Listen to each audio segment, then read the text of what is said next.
India is in some sense where China was 20 years ago.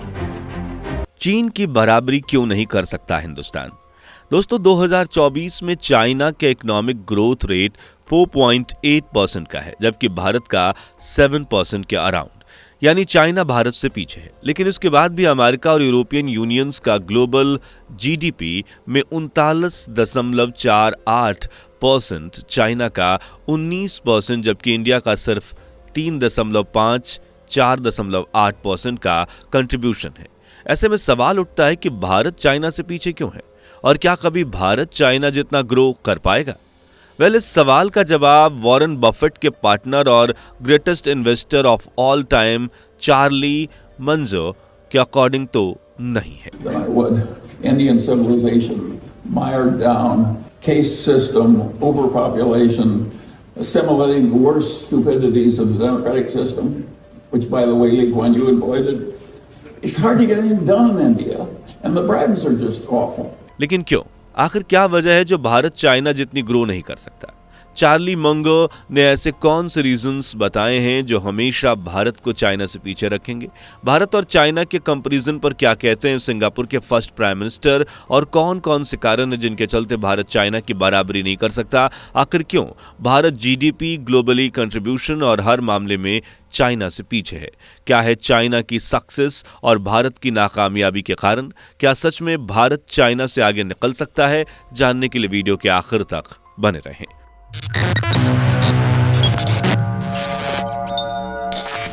दोस्तों China आज 18.5 trillion dollar nominal GDP के साथ second largest economy है, जबकि इंडिया 3.95 ट्रिलियन डॉलर के साथ पांचवें पायदान पर है। बेशक चाइना भारत से सिर्फ 3 नंबर ही आगे है, लेकिन रेशियो में यह अंतर 6 गुना से भी ज्यादा है। जबकि भारत और चाइना की आबादी ऑलमोस्ट सेम है। भारत 145 करोड़ जबकि चाइना 141 करोड़। दोनों ही देशों को आजादी भी ऑलमोस्ट सेम टाइम पर ही मिली थी। भारत 15 अगस्त 1947 जबकि चाइना हमसे भी 2 साल बाद 1 अक्टूबर 1949 को। इसके बाद भी चाइना दुनिया की लगभग 25% चीजों का मैन्युफैक्चरर रहा है। दुनिया के 80% एयर कंडीशनर, 70% मोबाइल फोन, 60% जूते, 74% solar cell, 60% cement, 45% chips, 50% steel और 50% एप्पल्स का निर्माण भी चाइना अकेले ही कर रहा है। आज चाइना में एप्पल, फॉक्सकॉन, फॉर्च्यून जैसी 174 एमएनसी यानी कि मल्टीनेशनल कंपनीज हैं, जो मोबाइल फोन से लेकर टीवी, कूलर, फ्रिज, एसी, कपड़ा, जूता, लगभग हर वो चीज बना रही है जिनकी दुनिया को जरूरत है। एक रिपोर्ट के अकॉर्डिंग चाइना पूरी दुनिया का कुल 3.71 ट्रिलियन डॉलर का एक्सपोर्ट करता है, जिनमें America, Germany, south Korea, Vietnam, Taiwan और जापान जैसे बड़े देश शामिल हैं। जबकि भारत आज सिर्फ सस्ते मजदूरों का घर बनकर रह गया है। भारत में प्रति व्यक्ति जहां 1,12,000 कमाता है, वहीं चाइना में पर कैपिटा 7 लाख से भी ज्यादा है। और भारत में कुछ चीजें ऐसी हैं जिनके कारण वो कभी भी चाइना जितनी ग्रोथ नहीं कर सकता। पर वो कौन कौन सी बातें और क्या क्या कारण हैं, बताएं चार्ली मनगर ने। जानने से पहले चैनल को सब्सक्राइब करके बेल आइकन को प्रेस कर लीजिए। जातिवाद, कास्ट सिस्टम। 1901 की जनगणना के अनुसार भारत में जहां 2378 जातियां थीं, वहीं 2011 में हुई जनगणना के अनुसार 46 लाख से ज्यादा जातियां हैं, जिनमें ब्राह्मण, क्षत्रिय, वैश्य, शूद्र, अनुसूचित जनजाति और ना जाने कितनी जातियां हैं, जिनमें से 126 को हमारा सिस्टम मान्यता देता है और इकोनॉमिक, सोशल, एजुकेशन और पॉलिटिकल रिजर्वेशन भी देता है। लेकिन यही रिजर्वेशन सिस्टम लोगों को आगे बढ़ने से रोकता है।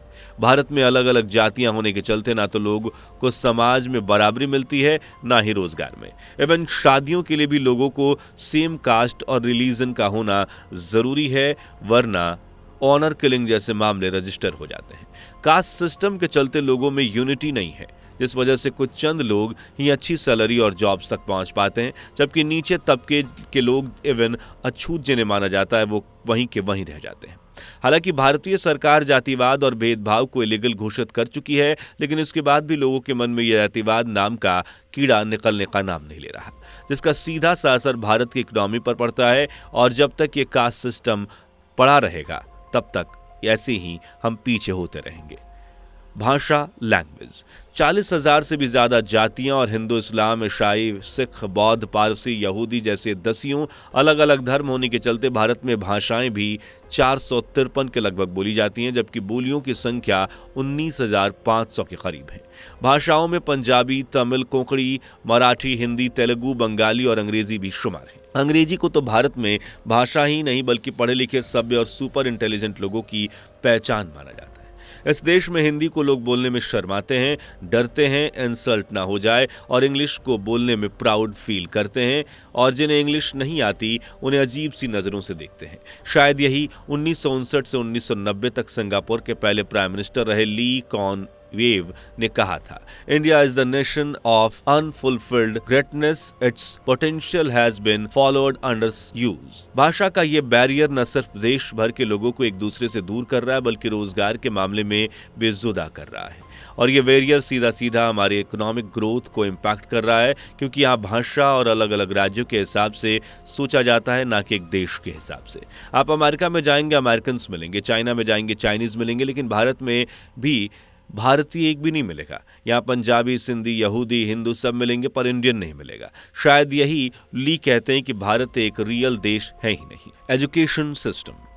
चाइना में 300 प्रति किलोमीटर से भी तेज रफ्तार से दौड़ने वाली गाड़ियां और ट्रेन्स हैं, जबकि भारत में आज भी 110 से 130 किलोमीटर पर आवर दौड़ने वाली ट्रेन्स पर डिपेंडेंट है लोग, और इसका सीधा कारण है वीक एजुकेशन सिस्टम। चाइना की जहां 99% आबादी वेल एजुकेटेड है, वहीं भारत में महज 70 से 80% ही लोग एजुकेटेड हैं, और उन्हें भी इनोवेटिव होने की जगह किताबी कीड़ा बनाया गया है। भारत की इनोवेशन, रिसर्च एंड डेवलपमेंट पर सिर्फ 0.64% का इन्वेस्टमेंट किया जाता है, जबकि चाइना में 3.47%, जबकि एजुकेशन में चाइना का कंट्रीब्यूशन 4% से भी ज्यादा है।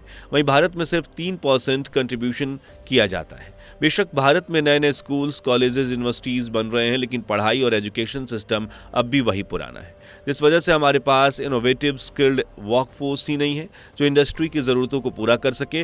रही बीच की कसर भ्रष्ट नेता पूरी कर देते हैं, जो एजुकेशन से ज़्यादा तिजोरी में इन्वेस्ट करना पसंद करते हैं, और यही चलता रहा तो आप भी समझ सकते हैं कि चाइना की बराबरी तो दूर, वहां तक पहुंचना भी हमारे लिए इम्पॉसिबल हो जाएगा। Human capital and gender equality. साल 1953 में भारत और चाइना की इकोनॉमी लगभग सेम थी, दोनों ही प्रोडक्टिविटी सेम रेंज पर कर रहे थे, लेकिन 1980 में चाइना की प्रोडक्टिविटी 50% तक बढ़ गई, जबकि मौजूदा समय में चाइना की प्रोडक्टिविटी के मामले में भारत से दुगुनी क्षमता रखता है, जिसमें महिलाओं की भागीदारी भी बराबर है। साल 1990 से अब तक चाइना की इकोनॉमिक ग्रोथ में महिलाओं का कंट्रीब्यूशन 80% बढ़ा है, जबकि भारत में 32% तक नीचे आ गिरा है। यानी भारत में भले ही बेटी बचाओ बेटी पढ़ाओ, नारी शक्ति जैसे स्लोगन्स को जोर जोर से कहा जाता और सुनाया जाता है, लेकिन आज भी घरेलू हिंसा, महिलाओं के खिलाफ अत्याचार, शोषण और पुरुषों से उन्हें कंपेयर करना बंद नहीं हुआ है। आज भी कई गांव, शहर आपको ऐसे मिलेंगे जहां महिलाओं को पुरुषों से नीचे समझा जाता है, उन्हें पढ़ाई लिखाई की जगह चूल्हा चौका सिखाया जाता है। लोग बराबरी की बात करते हैं, लेकिन भारत में महिलाएं आज भी पुरुषों के बराबर नहीं मानी जाती। लगभग हर सेक्टर में पुरुषों की तुलना में महिलाओं की सैलरी कम है, और यही इनइक्वालिटी महिलाओं को पुरुषों से पीछे बनाती है, जिसका सीधा असर हमारी इकोनॉमी पर पड़ता है। लेकिन अगर भारत इन चीज़ों पर वर्क करे, अगर यहाँ भी चाइना की तरह लोग यूनिटी में रहें, पढ़ाई लिखाई पर, रिसर्च पर, डेवलपमेंट पर ज़्यादा जोर दें, महिलाओं को पुरुषों के बराबर समझा जाए, और सबसे बड़ी चीज़ विदेशी चीज़ों को खरीदने की जगह मैन्युफैक्चरिंग बढ़ाई जाए, इंडस्ट्रीज़ लगाई जाएं, विदेशी कंपनियों को सस्ते भारतीय मजदूर ना दिए जाएं, तो भारत भी बेशक कामयाब हो सकता है, और सिर्फ चाइना की बराबरी ही नहीं बल्कि उससे ज़्यादा ग्रोथ कर सकता है और आगे भी निकल सकता है। और चाइना ही क्यों, अमेरिका तक को कॉम्पिटिट कर सकता है।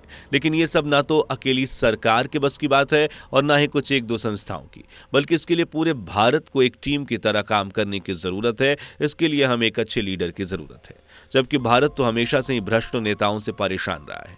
ऐसे में जब तक एजुकेटेड, माइंडेड और युवाओं की नीड, देश की ग्रोथ के लिए क्या ज़रूरी है और क्या नहीं, इन चीज़ों को समझने वाला लीडर नहीं मिलता, तब तक शायद कामयाबी पाना सपना भी ये धुंधला नजर आता है। खैर, आपको क्या लगता है, क्या भारत चाइना की इकोनॉमी में उसे बीट कर सकता है? अगर हम चाइना प्रोडक्ट को परचेज करना बंद करें तो क्या ये पॉसिबल होगा? अपनी राय हमें कमेंट में जरूर बताएं। वीडियो पसंद आई हो तो लाइक शेयर करके चैनल को सब्सक्राइब जरूर कर लें और हाँ, बेल आइकन को प्रेस ना किया हो तो फौरन कर लें। दोस्तों, आपके स्क्रीन पर 2 और वीडियो दिख रही हैं, जिसे देखने के लिए आप स्क्रीन पर क्लिक करें। दोनों देखिएगा, बहुत अच्छी वीडियो बनी है।